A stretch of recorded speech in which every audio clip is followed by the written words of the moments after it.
everyone, this is Mark Benedict. I just want to tell you a little bit about my summer in Uganda. We started off in Kampala, which is a larger developed city in the south of the country.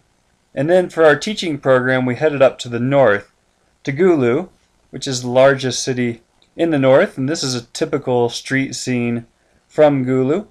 So it was somewhat developed, a lot of stores. You even had hotels, even now a supermarket. But it also had the classic open-air markets where you could buy everything from animals to vegetables to clothing. But our real work while we were in Uganda was in the schools. The schools ranged in quality from this very nice school called Sacred Heart to a much less developed school, St. Mary's. This was the S1 level classroom. And then two other teachers and I were a little bit removed from Gulu in a city called Anaka, more of a village, I would say. And this is the school we were at, Pope Paul VI Secondary School, Anaka, which was rebuilt after the conflict by Invisible Children and other NGOs. So our real work was to be in the classroom, teaching students and working with the local teachers. And our role was to not only see and experience some of the challenges, such as large class sizes you see here, but also to spend time interacting with the students and seeing how we could encourage them.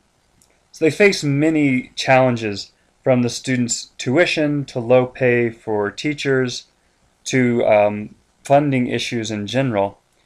But we spent a lot of time with the teachers, encouraging them, working with them, and helping them come up with dynamic, engaging, and effective teaching methods to encourage student growth. A lot of their teaching is based strictly on lecture-based practices, and so we were there to help encourage them to move beyond that method of teaching.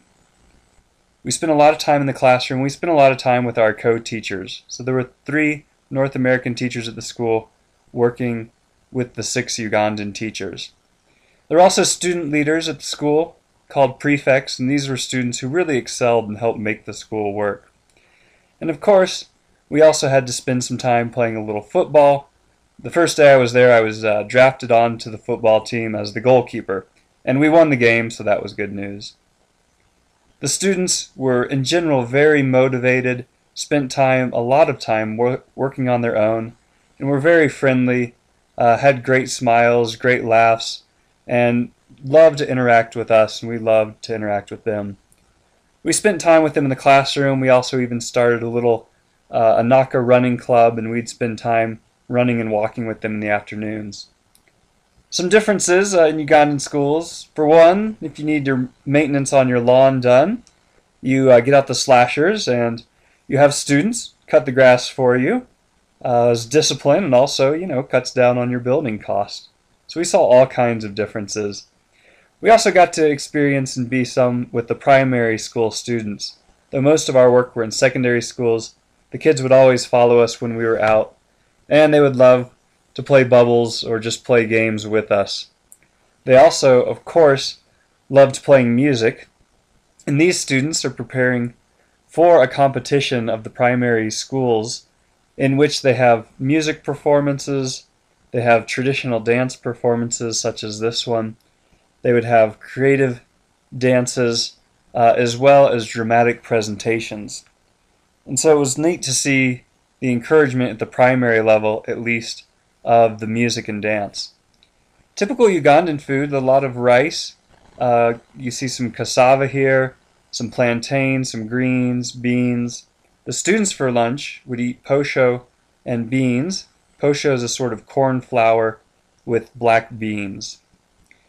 To get around the school, to get around the town, we would hop on bodas, which are the small motorcycles, a fun way to ride. Maybe we'd head to the market and buy ourselves a goat. Not really, though we did buy some chickens to cook for dinner. But we did head over occasionally and buy some vegetables. Here you can see the tomatoes and the beans, the greens, some cabbages for sale.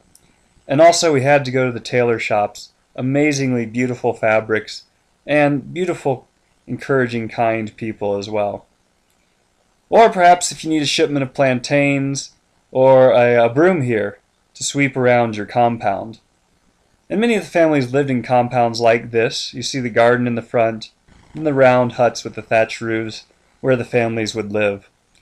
And of course we had to spend a little time on safari. So our entire teaching group, which was 20-some teachers in total, went on safari to Murchison Falls Park and saw all nature of interesting and fun animals. Everything from deer-like creatures to elephants, which really are impressive in size. And we saw warthogs, which are really as ugly and sort of strange as you might expect.